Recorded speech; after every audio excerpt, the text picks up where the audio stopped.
Hello everyone, and welcome to another episode of Enigmatica 6 Expert. How are you guys doing today? How's life? It has been a few episodes that I'm saying we're gonna do this, we're gonna do that, and we get sidetracked. So today we're going to try and stay focused and fix our issues. One of our issues is fluids, specifically Ender Slime and Sky Slime. At first I thought we were going to do that inside the smeltery using a spawner, but the problem is that Sky Slimes actually teleport out whenever they take damage. Kind of like Enderman. There are a few ways of stopping that, but the problem is it makes everything so complicated, so we're just repeating the pattern of fluid extractors. And you know, we're basically doing this for a lot of fluids. Skyroot gives you blue slime, and this guy whose name I cannot read is going to give us the sky slime. So that is one, and this should be for the sky slime. We actually did not have an automation for either one of them because I used to go to Tinker's Islands, but now we get them consistently. But obviously it's going to be very slow. Yeah, actually you're something that we need a teeny tiny bit more, so I'm going to give you speed upgrades. Gave up looking for a soil for this, so what I do is that I just put it inside a phytogenic insulator. So that takes care of the slimes, and now we need to get back to the blaze. Blazing blood was already something which was semi-automated because it didn't really have an on and off switch, but I had to rearrange the smeltery in order to accommodate the slimes. Since that didn't work, we're back to the original version. And don't you worry, we are going to have an actual facade, it's not going to be made out of dirt. Although I just realized one thing that I need is a bucket of blood. My blood is also acceptable. That's not a bucket. No. Yeah, that's one bucket. For holding blood and blazing blood, we are going to use dynamic tanks from Mechanism because, you know, they look nice. And also we should not forget that they hold a crazy amount of fluid. I don't really know why we get blood, but I think mobs spawn inside the smeltery from time to time and well, we get a decent supply of blood. And the only reason that we're keeping that blood is because we need it in order to make the Vengeful Will from blood magic. We don't need that much, but you know, symmetry is important. So you get a filter for blood, you get a filter for blazing blood, and I guess something like this is acceptable. Yes. I also want to have an automatic switch to turn off the spawner whenever we have plenty of blazing blood. You cannot read a comparator signal out of the dynamic tank, but I do have another tank and we should be able to read a comparator signal out of that one. Actually, you know what? The entire point was that it had to be inverted. So now whenever the tanks are full, we will not have any more blazes. So that takes care of blood, which I am going to need an ender tank for it, don't you worry. Blazing blood, ender slime and sky slime. Are we done? No. There are plenty more. For me it has been a while, but I think it was last episode where we set up a mob farm so that we get essence. Essence on its own can be used in order to spawn a few mobs, but we mainly need that in order to make memory essence. I'm looking for my ender tank, it was right here. Oh, I put it here. My bad. So we are going to have a storage for essence, obviously, in order to make the memory essence, which we need in very large quantities in order to make the memory chips. We first need to convert it into essence of knowledge, and then convert it into essence. And I just wanted one bucket for filtering. Oh, you can't put it in a bucket. Ew. Then how do I set a filter? Yeah, you can't take a bucket, but you can use the tank. So if I make a pattern that one bucket of essence makes one bucket of essence of knowledge, and you know, put it inside a thermoneumatic processing plant, can we order some? Oh yeah, actually we can order it here from the fluid terminal. Can you make me a bucket? Yes, you can, I just have to import it. Import fluids? You know, I did set up the priority, it went somewhere else. Yeah, you have a priority. It's fine, we just changed the tanks. Anyways, you guys get the gist, then we can convert it into memory essence, which also needs to have a higher priority, and yes, we do get it. You know, I'm having some problems. I'm assuming this is a whitelist blacklist thing. Yeah, it's a bit different from applied energistics, I get confused. Anyways, we have 477 buckets of memory essence, and if I order, I don't know, like 10 of these guys, yes, you know how to convert. It's gonna take ages, but it's good. There is one more fluid, and that is the molten pink ender slime. Why do we need that? Well, basically we need it in order to make the ultimate control circuit, advanced machine frame, and a few bunch of other stuff. The way that you get it is inside the smeltery, so we have to have a smeltery in our base. And it does need blazing blood in order to function, so we have a tank for it. So I'm not really sure if we are also going to get blood here as well or not, but I'm going to use these kind of ducts. Cause you know, we can set a filter for it. Oh, you can't put a filter for it. Nice. But I should be able to set a filter for the import bus? Yes, because you know, we don't want to put the fluids in and then suck them back up. And again, just out of curiosity, can I order one bucket? Yes. Well, it was really fast, but it worked. And that should be all the fluids for the moment. Our next project is going to be Nature's Aura. You might notice from the top left hand corner of the screen that we are consuming a decent amount of aura and we're not regenerating it fast enough. My understanding was that aura is going to be chunk based, so when you cross a chunk boundary, it should drop or it should increase. But no, that is not true. It seems that the apparatus which consume aura have a range, apparatus which generate aura also have a range. So you see, I'm in one chunk, and if I move, the aura is going to fluctuate. There are different methods of generating aura so that we don't get bad effects, and one of them is this guy. It's called Swamp Homie, and what it does is that you give it a mossy cobblestone, it releases aura, and it gives you back the cobblestone. I kind of think this one is fun. The issue is that now that I know that the aura is not chunk based, I don't really know how to arrange our apparatus. Cause at first I thought I'm going to put everything in one chunk and make a tower, but that's really not going to work. So I'm not really sure how we should do this, but we are going to figure something out. Automating it is going to be relatively easy, and what we need to do is that we're going to need a network receiver and a transmitter. So transmitter goes here, we dye you green, and I guess for the moment we can put the receiver over here and give you the card. Where's the card? Yes. Some of you were suggesting that instead of network receivers and transmitters I should use the entangled blocks, but I would like to remind you that in order to craft a network receiver or transmitter, these are the resources that I need. For entangled blocks it's much more expensive because I need living rock. And if you guys remember, living rock is not something that we have automated because we cannot automate sunstone because we are not generating aura. So from a resource perspective, it's actually much cheaper for me to go with a network receiver and transmitter. Oh, and by the way, if it's not obvious, what we're going to do is that we're going to have a few constructors from refined storage. They are going to get a filter for mossy cobblestone, and I did order some crafting cards, just the one, so that they can craft and place down mossy cobblestone. And then we are going to have another ring of destructors,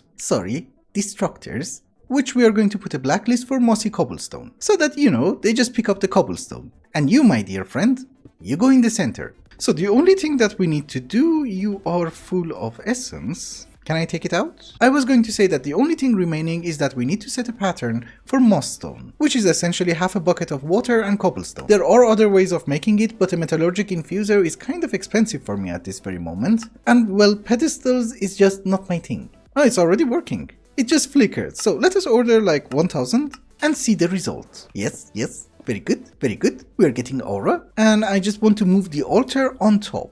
This sounds very weird, but can we cheat with a building gadget? I mean, I think we should. I never use it, but I'm lazy. Does it have to be lime? So here is a building gadget. I have a very organized base. Where's my charger? Oh yes. Do not be worried. It's here. Actually, without any speed upgrades, you're not that bad. What if we give you some upgrades? You're less not that bad. Okay, so let me figure out how the building gadget works and I'll be right back. So, hi. First off, it's copy and paste gadget, not the building gadget. And secondly, you just need to select 2 corners. That's it. Let's see if it works. And yes, I know, I still have the seared bricks. So are we good? Yes. It's just that I have to re-entangle you. Do you? Yes. Perfect. Which for testing purposes, we are going to order, 64 of the infused sunmetal. And let us see how the aura itself is working. Well, this is fine. I think we're doing good. Yeah, the aura is almost at the top. Okay, so just a few points. This place is not full of aura.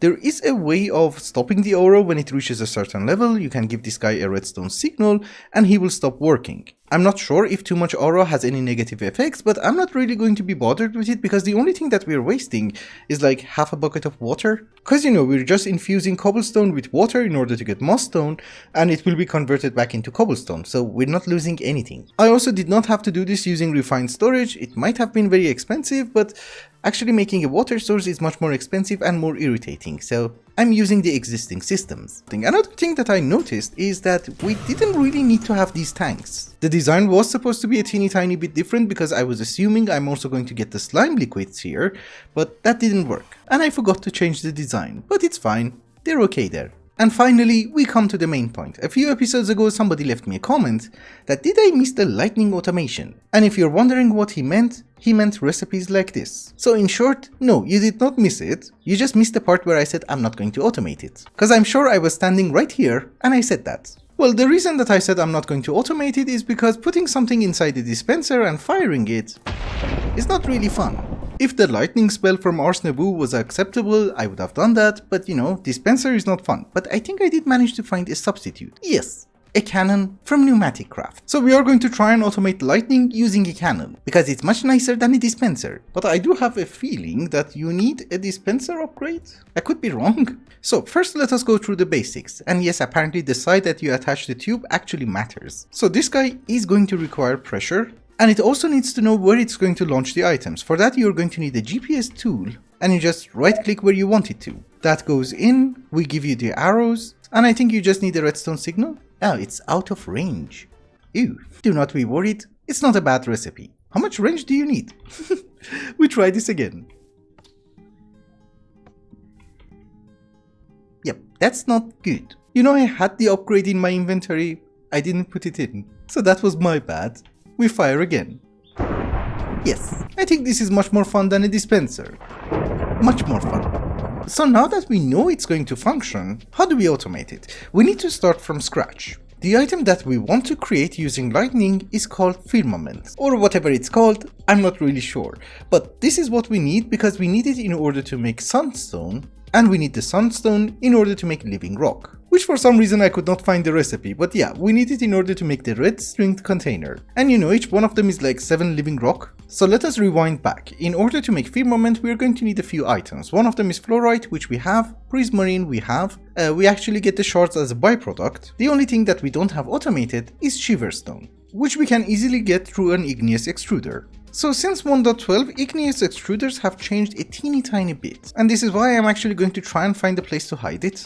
Essentially it works like a cobblestone generator, but in this mod pack we can also put a block underneath, so that it's going to only generate this block. We put water on one side, lava on the other, and it makes us shiverstone, which obviously we can import it into our system, and I already have a drawer for it. It's not going to be that fast, but one speed upgrade will do. Yes, let's hope the lava is not going to burn anything. But yeah, we are getting a consistent supply. That was the point. I'm not really sure how I want to do this, but I really want to be able to see the arrow and see the entire process whenever I want. But we have to start somewhere, so what we're going to do is that first off, we're going to have a chute with an ender chest on top. We are going to make a recipe for firmament, which I'm going to put inside a crafter, which goes into the same ender chest. I have been crafting it in bulk, but if I order one, do we get anything over here?